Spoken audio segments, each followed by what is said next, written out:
kasi natin paniwalaan ang taong nagsasabi ng katotohanan. Sinasabi na ni Tatay Digong noon na itong si Bongbong Marcos ay adik. Alam din naman ninyo na sa lahat ng anak ni Marcos Sr., bata pa lang ito, adik na. Maski ang kanyang ate, hindi na rin mapigilan kahit kadugo niya dahil nakikita niya para samantalahin ang iyong pagiging presidente. Nakaw dito, nakaw doon. Bakit ba nangyari ang nakawang ito? Ang iniisip niyo kung sino yung makabagong Eva. Siya ngayon. Siya na. Ang kaibahan ng Eva noon, yung Eva noon, mukha siyang inosente. Pero, yung makabagong Eva ngayon, mukha siyang animal. Maraming salamat, Atty. Alam nyo, dahil lagi na sinasabi ko, napakahirap ipaglaban ang tama. Tingnan nyo po, sa dami na naghihirap, pero ilan lang ang tumitindig. Sa bawat Pilipino, bagong panganak-anak, paglabas mo, bukod sa bayad sa ospital na babayad ng mga magulang mo, may utang ka na agad na 200,000. Iyan po ay nangyari dahil may leader tayo na walang pakialam sa kanyang nasasakupan. Napakahirap talaga pag ang isang leader ay wala sa tamang pag-iisip. Kaya nga po, ang laging sinasabi, ang kaguluhan sa isang tahanan ay hindi mangyayari kung si nanay at si tatay ay in command. Dito, sa bayan natin, ayaw kasi natin paniwalaan ang taong nagsasabi ng katotohanan. Sinasabi na ni Tatay Digong noon na itong si Bongbong Marcos ay adik. Alam din naman ninyo na sa lahat ng anak ni Marcos Sr., bata pa lang ito, adik na. Maski ang kanyang ate, hindi na rin napigilan kahit kadugo niya dahil nakikita niya na naghihirap na ang taong bayan, pero parang walang pakialam ang taong bayan. Kaya nagsalita siya at sinabi niya, "Ading, alam ko hirap ka na rin. Umuwi na tayo." Dahil hiyang-hiya na siya sa ginagawa ng kanyang kapatid. At alam niya, ang kapatid niya, hindi ang may command sa bansang ito. Kung hindi ang mga taong nakapaligid sa kanyang kapatid. Mga taong nakapaligid sa kanyang kapatid, ito ang tunay na ahas at demonyo sa bayan natin. tutuusin, nakakaawa ang inyong presidente. Nakakaawa ka, Bongbong Marcos, dahil ginagamit ka ng mga nakapaligid sa iyo para samantalahin ang iyong pagiging presidente. Nakaw dito, nakaw doon. Bakit ba nangyari ang nakawang ito? Kagabi, pinalabas natin yung video ng CG Hero, yung PGMM. Nakita natin kung gaano kawalang hiya ang mga congressman natin. Doon pa lang, ang mag-asawang Romualdez, sila ang may control sa budget ng Congress. Alam niyo ba, ang budget ng Congress, hindi yan dumadaan sa auditing ng COA. Independent po sila. Kaya, yung pondo na dapat walang utang ang bawat Pilipino, dahil sa mga gahamang congressman na to, gahamang nakapaligid kay Bongbong Marcos, actually, awang-awa ako kay Bongbong Marcos dahil wala siya sa kanyang, sabi ko nga sa English may mental health problem ka, Bongbong Marcos. Alam mo yan. Alam mo yan. At kayong dalawa ni Atty. Vic Rodriguez, kung nagsisimula, papunta ka sa isang matinong pamamahala. Pero dahil kahit noong unang panahon, ang ahas ay talagang makakamantag. Si Eva, may Eva na naman na nakatira sa Malacanang, walang ibang ginawa kung hindi tuksuhin ang dating adik na gustong tumino na. Kaya, after 2 months na pilit labanan ni Bongbong Marcos na gusto niyang baguhin ang imahin nung kanyang tatay, ay tinalo ng makabagong Eva. Tama ang iniisip niyo kung sino yung makabagong Eva. Siya ngayon. Ang kaibahan ng Eva noon, yung Eva noon, mukha siyang Elizondo. Pero, yung makabagong Eva ngayon, mukha siyang animal. Kaya, mula nang hindi ko malaman kung binumbag o. Kaya minsan, di ba, kawawa si Presidente noon, kahit gabi, naka-sunglass. Kasi, na-jombag siya. At,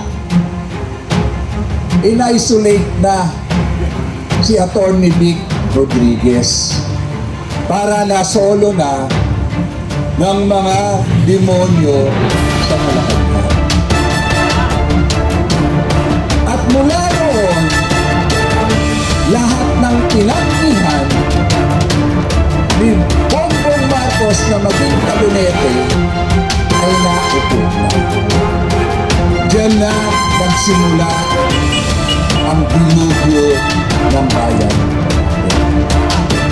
Pero ang nakakalungkot, ang taong bayan, alam kong hirap na nakokontento sa mga ayuda.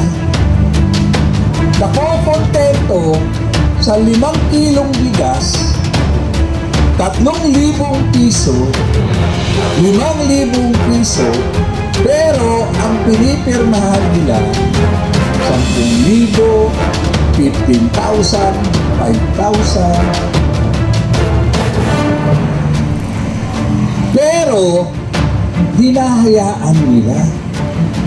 Kaya tayo rin, kayo rin ang may kasalanan kung bakit umabot tayo sa sitwasyon natin ngayon. Tama ang kasabihan na ang mahirap, pag hirap na hirap na, kumakapit sa patalino. Kaya lang, yung sitwasyon natin ngayon, yung patalim na pinapitan natin, ito yung patalim na ang may gawa ang mga congressman at ang mga politiko natin. Kaya po,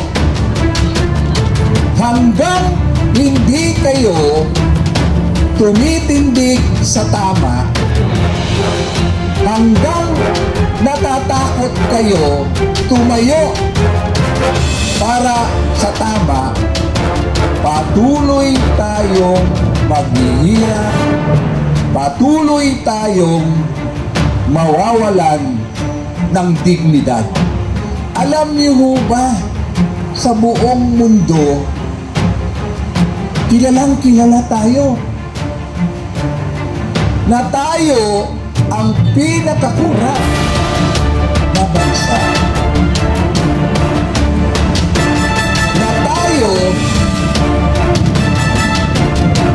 Pilipino, na hinahayaan natin na sinasamantalahan tayo ng mga politikong ito. Sana, ang panalangin ko lagi, magising kayong higit na nangangailangan ng tulong. Kayong mga ordinaryong Pilipino na sinasamantalahan nitong mga buhayang congressman na to, na mga politikong ito. Sana magising at mauntog kayo para yung ating pagiging Pilipino na inilaban ng ating mga ninuno ay magampanan natin. Hindi pa ba sapat ang paghihirap natin para hindi kayo magising? Sinasamantalahan na tayo ng mga magnanakaw na ito. Gusto pa nila na pasalamatan natin sila. Lalo na ang mga congressman ninyo. Ako yung congressman ko, pinagsisisihan ko. Tinulungan ko. Wala akong hiningin kapalit dahil umaasa ko, bata, may paninindigan, ipaglalaban ang kanyang nasasakupan. Pero ang nakakalungkot, dahil barkada niya si Sandra, si Sandro. Akala ko si Charis eh. Dahil barkada niya, nahihiya na siyang iwanan. Kahit alam niya na naghihirap ang kanyang masasakit. Kung tama ba naman, normal ba naman ang pag-iisip mo, sapat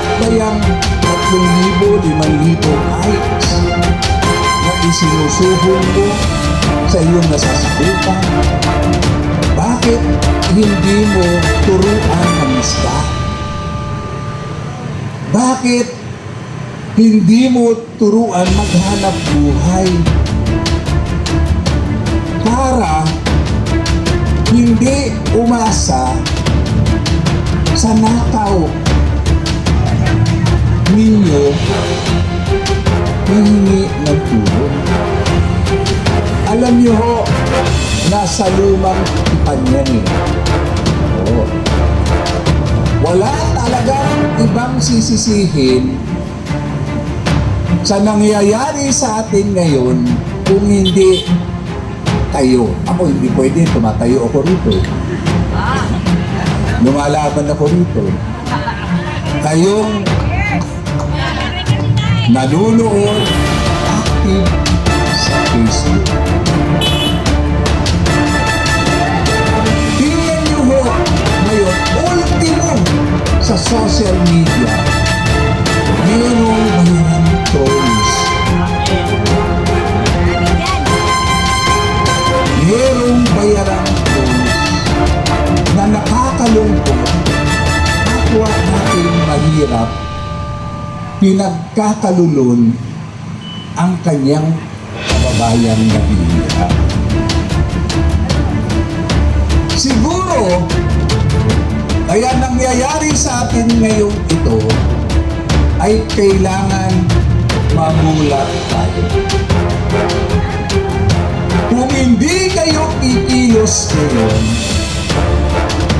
kung hindi kayo maghahayag ng inyong kahirapan, mananatili kayong biktima ng mga iilang buhayang politiko. Tandaan niyo po, bawat pondo nila, pag hindi ka matakaw na politiko, sa bawat pondo nila na pinaglalaban nila, 35% ang kickback nila. Kaya, lahat na lang talaga sinusuhulan ng mga demonyong nakatira sa Malacanang, at ang kampon ng demonyo na ang kanyang mga kabinete sinasamantalahan tayo. Sinasamantalahan ang pagiging duwag ninyo. Sinasamantalahan ang pagiging tahimik ninyo. Hirap na hirap kayo, pero ayaw niyong buksan ang isip ninyo at tanggapin ninyo.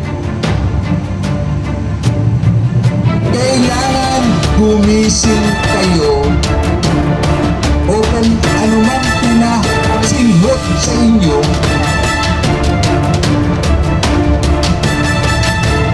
alang-alang man lang sa mga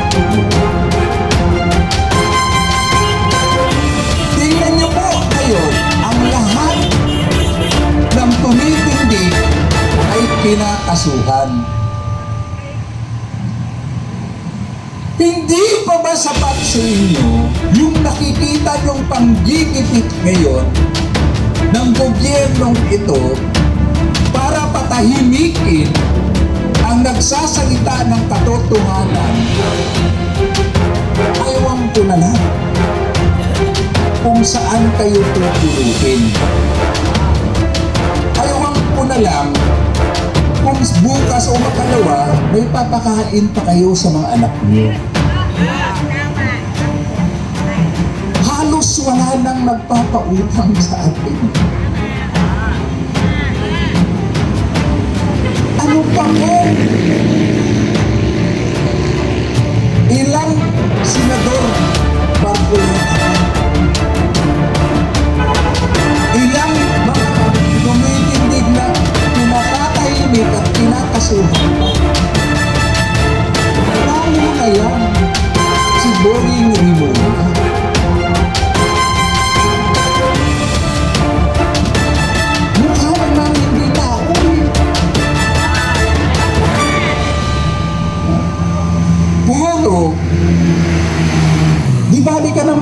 Hindi, basta maganda ugali mo. Maganda ang laman ng isip mo. Ngayon, kaya ka talagang pilit na inilagay dyan ay dahil may plano kayo. Samantalang yung magnanakaw na Bongbong Marcos na ilang testigo na ang nagsasalita, wala ka pa rin ginawa. Huwag niyong hintayin sumabog ang taong bayan. Kasi pag sumabog ang taong bayan, wala hong revolusyon na hindi ho magkakasakitan ang kapwa. Yun po ang ayaw natin. 81 years old na si Presidente Digong. Balita, nangihina na. Tama po ba na may another Digong na naman sa katauhan ni Senador Bato de la Rosa na isurrender natin sa ICC? Tingnan mo yung ICC na yan, kung may due process ba. Dito sa atin, pag may demanda sa iyo, pupunta ka sa pulis. Pulis ang mag-iimbestiga, at pagtapos mag-imbestiga at kumuha ng ebidensya, dadalhin ka sa piskalya. At ang piskal ang maghihiring at titignan kung meron bang paglaban. Kung meron nga bang basihan ang complaint nitong complainant. At pag nakita niya, magre-rekomenda siya ng kaso. At ipo-forward niya sa judge. At ang judge, i-reviewin pa yon at titingnan, aaprubahan niya ang recommendation ng piskal. At pag nakita ng piskal na may probable, maglalagay siya ng bail recommended para yung taong dinidemanda may karapatan under our Constitution na mag-avail ng piyansa. Dito ba sa ICC na to, nagreklamo ba itong sinabi nilang biktima ng war on drugs?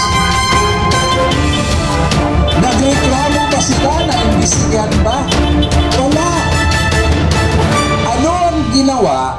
Alam niyo kasi yung Hague na yan, diyan po ang taguan ng mga makamunista nating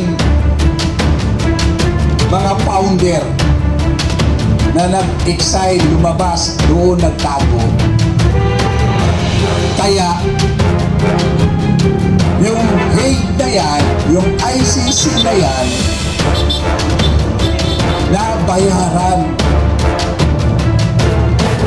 Nabayaran, ang galing talaga manuhol nitong administrasyong ito. Biro mo, pati yung mga dayuhan ay nabayaran para lang i-convict si President Duterte. At si President Duterte, sabi nga ni Senador Miriam Defensor, siya ang nag-iisang Pilipino na naging judge sa ICC. At sinabi ni Miriam Defensor Santiago, kahuli-hulihang, ulitin ko kahuli-hulihang resort ang ICC.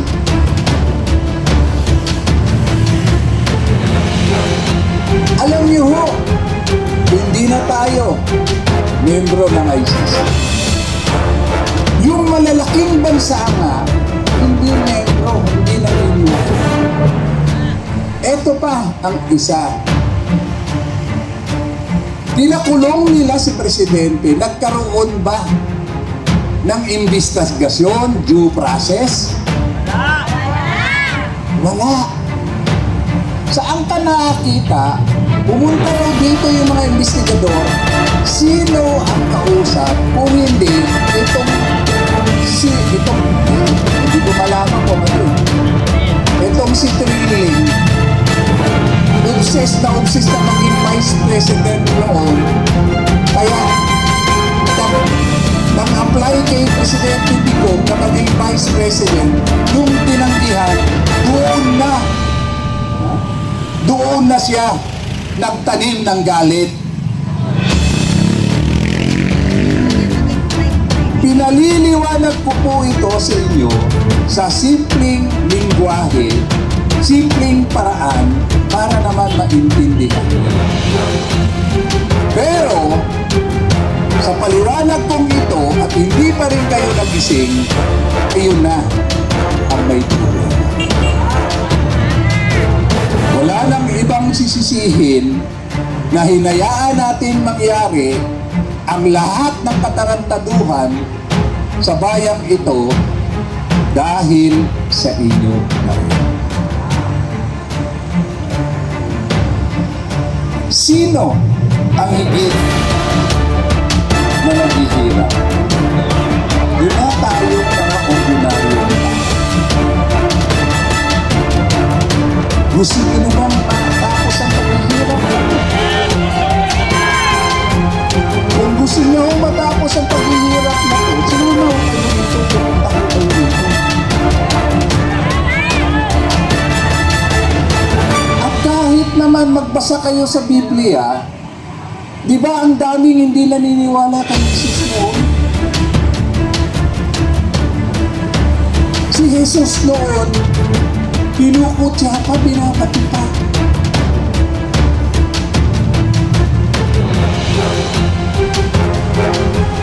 Gusto niyo bang mangyari po ulit? Ako ho, 68 years old na. Pero matagal na akong lumalaban. EDSA 1, yung tatay pa lang yan. 28 years old ako. Sumasama na ako sa rally. Nagra-rally kami noon every Friday sa Makati.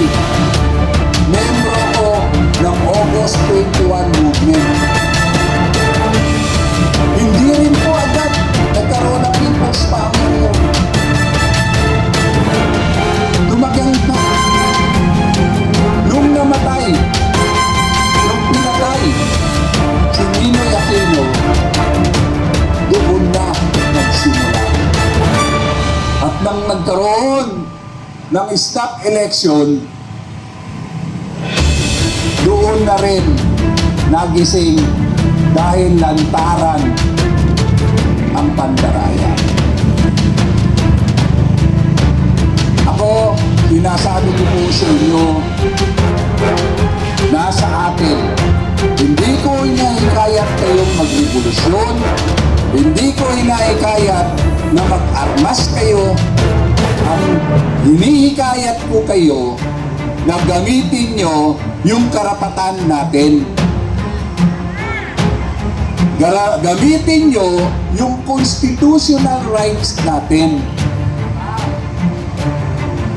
Na pwede tayong maghayag, pwede tayong tumindig, labanan ang katiwalian at anomalya ng gobyerno.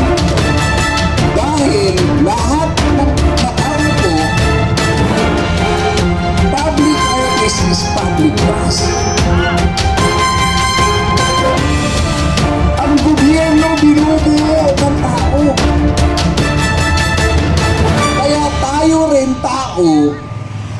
may karapatan tayo, paalisin natin ang gobyerno sa mapayapang paraan. Nawa po, mahaba po paliwanagan ito, pero sana lahat tayo apektado na. Huwag na ho nating hintayin yung mga inosente nating anak ang mabiktima sa masamang pamamalakad ng gobyerno. Huwag na ho nating hintayin na ang mga mahal nyo sa buhay mabiktima ng mga drug addict sa bansa. Baka pag nangyari yun, baka tayo nagsisigaw, bakit nangyari ito? Bakit nasaan na ang mga pulis? Nasaan na ang mga tao gobyerno? Ba't nagkalat na naman para sa inyo, para sa mga anak nyo? Hindi po kami bayaran dito, wala pong hakot dito, lahat po na nakita nyo rito, nagsakripisyo po ito. Dahil gusto namin patunayan sa mga nakaupo, lalong-lalo na sa mga politiko, hindi lahat ay pipikit sa mga patarantaduhan niyo. Kaya po, alang-alang po sa inyo. Ako, sinisigal ko ang katayuan ko. Kung tutusin, pwede na ako manahimik dahil yung tatlong anak ko, ang bunso ko ang gano'n. Ang pangalawa ko, doktora.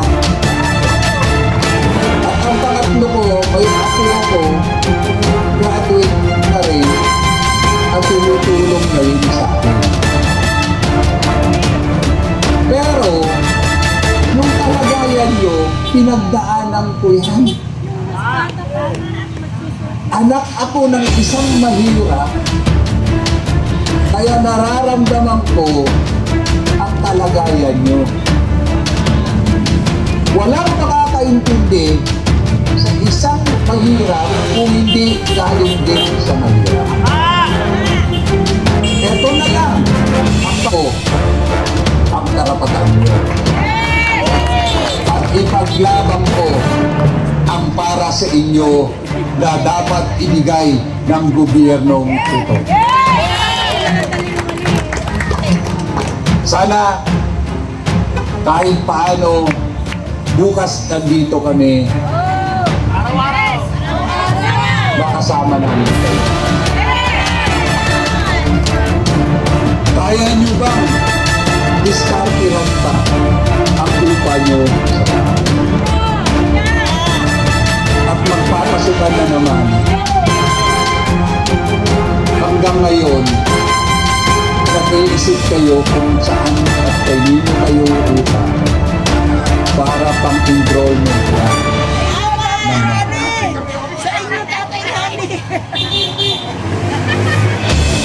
sana po hindi kayo naghihirap ngayon kung hindi magnanakaw ang taong gobyerno. At matatapos lang itong pagsasamantala sa inyo kung tumindig kayo, sumama kayo rito sa mapayapang pagtitipon para pakinggan tayo. Hindi kami pabor sa armadong pagkilos. Pero hindi rin kami pabor at papayag sa panunupin ng gobyernong ito.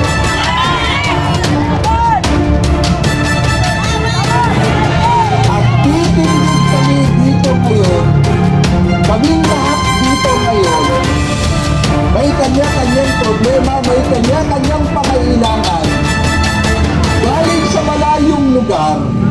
nagpunta rito, nagsakripisyo para magbigay lakas loob sa inyong nandyan lang, nanunood, nakikinig. Kung gusto nyo nang matapos, ano kayo? Sama-sama tayo.